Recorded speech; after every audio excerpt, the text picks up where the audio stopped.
এক মহিলাকে বিভিন্ন রকম প্রলোভন দেখিয়ে একাধিকবার সহবাসের অভিযোগ উঠল আবারও এক সিভিক ভলেন্টিয়ারের বিরুদ্ধে। ঘটনাটি ঘটেছে মুর্শিদাবাদের ডোমকল থানার এলাকায়। ডোমকল এলাকায় কর্মরত সিভিক ভলেন্টিয়ারের বিরুদ্ধে অভিযোগ। যদিও ওই সিভিক ভলেন্টিয়ারের নাম আব্দুল সালাম, তার বিরুদ্ধে ৬৯-৭৭ ধারায় মহিলা মামলা করেন। তবে মহিলার দাবি শুধু সহবাস নয়, আরও পরিবর্তে তার নগ্নদেহের ছবি ও ভিডিও তুলে সোশ্যাল মিডিয়ায় ভাইরাল করে দেওয়ার প্রলোভন দেখিয়েও করা হয়েছে সহবাস। তবে গোটা রাজ্য জুড়ে যখন চলছে এই সিভিক ভলেন্টিয়ারের বিরুদ্ধে অভিযোগ, আরজিকর থেকে শুরু করে কুলতলি, এবার তো খোদ মুর্শিদাবাদের ডোমকলে ঘটল এই সিভিক ভলেন্টিয়ারের বিরুদ্ধে একাধিকবার ভয় দেখিয়ে সহবাস। তারপরেও কিভাবে সিভিক ভলেন্টিয়ার অনবরত করে চলেছে ডিউটি? তাহলে কি প্রশাসন কিছুই জানা নেই এই সিভিক ভলেন্টিয়ারের বিরুদ্ধে?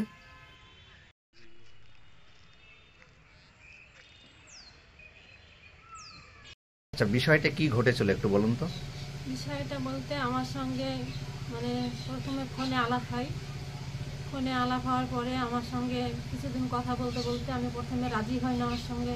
ও আমাকে বলে আমি সিভিক, বলে আমাকে অনেক কিছু দিব, মানে প্রলোভন দেখায়। দেখিয়ে আমার সঙ্গে মানে মাঝে মাঝে ফোন করে তারপরে বলতে বলতে আমার সঙ্গে একটা মানে শারীরিক সম্পর্ক তৈরি হয়। সম্পর্ক তৈরি হওয়ার পরে আমাকে বিয়ে করার প্রতিশ্রুতি দেয়। তারপরে মানে বলে যে আমি সিভিক, অনেক টাকা করি, আমার কোনো বউ ছেলে নাই, আমি তোমাকে নিয়ে মানে সংসার করতে চাই। তাই বলে আমার কাছ থেকে কিছু টাকা এবং সোনার মালা, আংটি এবং ৯০,০০০ টাকা আমার কাছ থেকে ও নিয়ে নেয়। নেওয়ার পরে তারপরে ও একের পর এক আমার বাড়িতে যাতায়াত করে, সম্পর্ক করে, শারীরিক সম্পর্ক করে, অনেক কিছু লোভ দেখায়। লোভ দেখানোর পরেও মানে ও এমন কিছু করে আমার সঙ্গে। তারপরে আমার সঙ্গে এগুলো এখন ও অস্বীকার করছে, কোনো কিছু মানে স্বীকার করতেই চাইছে না। তারপরে ও এরকম করতে করতে আমার কিছু খারাপ ছবি, কখন আমার না জানতে আমাকে না বলে ও কীভাবে আমার ছবি ও তুলে, নেগেটিভ ছবি তুলে নিয়েছে। তুলে নেওয়ার পরে আপনার ছবিগুলোকে আমার ভাইরাল করে দিয়েছে। আমার ছবিগুলোকে আমার ভাইরাল করে দিয়েছে এবং আমার ছবি ভাইরাল করার পরে আমি মৃত্যুর দিকে একবার এগিয়ে যাই। আমি তারপরে আমার যেখানে আত্মীয় স্বজন, গ্রামবাসী, কেরালা, যেখানে আছে সেখানে সব জায়গাতেই আমার এই নেগেটিভ ছবি চলে গেছে। আমার সব জায়গাতেই অশান্তি, কোথাও শান্তি নেই। আমাকে স্বামীর বাড়ি থেকে মারধর করে বের করে দিয়েছে ওর জন্যে। ওর কারণে আমার বোনের ঘরে অশান্তি, আমার মেয়েকে ভাত দিচ্ছে না, ছেলের বউকে আসতে দিচ্ছে না, আমার আরেক মেয়ের বাড়িতে অশান্তি, আর সব জায়গাতেই অশান্তি, কেউ কোথায় শান্তিতে নাই ওর জন্যে। আমি কি করব এখন ভেবে পাচ্ছি না। আমি এ কারণে দমকল থানায় অভিযোগ জানাই এবং এসপি অফিস দিয়ে যাই, কিন্তু থানার পুলিশ বলে, থানার পুলিশ আইসি এবং দমকল থানার পুলিশ ওর এগেনস্টে কিছুই করছে না, আমাকে কোনো ন্যায় বিচার পাইয়ে দিচ্ছে না। এতদিন ধরে এখন পর্যন্ত সে ডিউটি অবস্থায় আছে, অনেক করছে। তারপরে আমাকে এরকমভাবে এখনও বলছে যে কেস হওয়ার পরেও বলছে যে তুই যদি আমাকে জেল খাটাস, আমার কাছে আরও অনেক ছবি আছে, সেগুলো তো এবার কয়েক মানুষ দেখেছে, এবার গোটা ভারতবর্ষের লোক দেখবে, তুই আর আমার কিছুই করতে পারবি না, এরকমভাবে আমাকে হুমকি দিচ্ছে। এবং যদি জেল খাটতে হয় তোকে আমি মেরে ফেলবো, এবং আমার ছেলে মেয়েকেও মেরে ফেলার হুমকি দিচ্ছে। বাইরে বেরাতে পারছে না, কারোর সঙ্গে আমার সেরকম সম্পর্ক নাই। এখন কি চাইছেন? আমি এখন চাইছি, আমার ছেলে মেয়ে তো আমি পাচ্ছি না, সংসার পাচ্ছি না, কিছুই পাচ্ছি না। আমি এর জন্য একটা ওর কঠিন শাস্তি চাই, মানে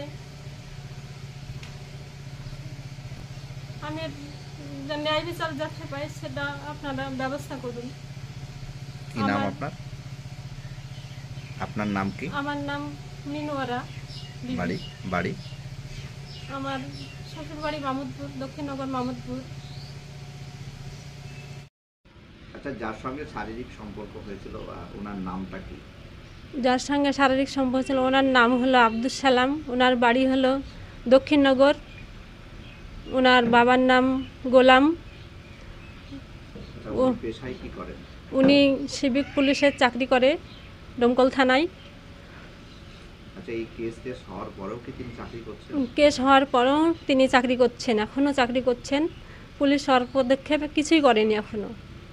আচ্ছা, এই বিষয়টা ওদের ফ্যামিলিকে জানানো হয়েছে? হ্যাঁ, ওদের ফ্যামিলির সবাই জানে। ওরা ওর ফ্যামিলির তরফ থেকে কি বলছেন? ওর ফ্যামিলির তরফ থেকে আমাকে এখন বলতে চাইছে যে একটা মীমাংসা করো, সেটা বলতে চাইছে। তাহলে এই যে একটা মান সম্মান চলে গেল, একটা করলো, সেটার জন্য কি বলবো? সেটার জন্য ওরা কিছুই ভাবছে না, শুধু ওরা বলছে একটু মীমাংসা করে দেখো, মীমাংসা করে দেখো, এটাই বলছে। এটা শারীরিক সম্পর্ক ছাড়া আর অন্য কিছু? শারীরিক সম্পর্ক ছাড়া আমাকে তো ব্ল্যাকমেল করেই, তারপরে আমার কাছে অনেক জিনিসপত্র, টাকা পয়সা ও হাতিয়ে নিয়েছে। সেগুলো কিছুই স্বীকার করছে না, এখন অস্বীকার করছে। আমি মানে অনেক কিছুই ওকে দিয়েছি, স্বীকার খাচ্ছে না, ওগুলো অস্বীকার খাচ্ছে। আর ছবি এইটা নিয়ে কোথায় কোথায় কেসটা করা হয়েছে? এটা নিয়ে প্রথম দমকল থানায় কেস করা হয়েছিল, ওটা চেপে নিয়েছিল না। তারপরে আমি এসডিওপিও স্যারের কাছে যাই, স্যার কেসটা করিয়ে দেয়। এখান থেকে আমি এসপি কোর্টে যাই, ওখান থেকেও অর্ডার হয়। তাও এখন পর্যন্ত দমকল থানার পুলিশ ওর বেসতে কিছুই করেনি। আপনাদের কেসটা পুরো দেখাশোনা করছে কি? কেসটা আয়াও হচ্ছে উজ্জ্বল স্যার। আর কোর্টে নড়ছে কোন অ্যাডভোকেট? কোর্টে নড়ছে আমার ছোট ভাই, উনি খালেক সাহেব।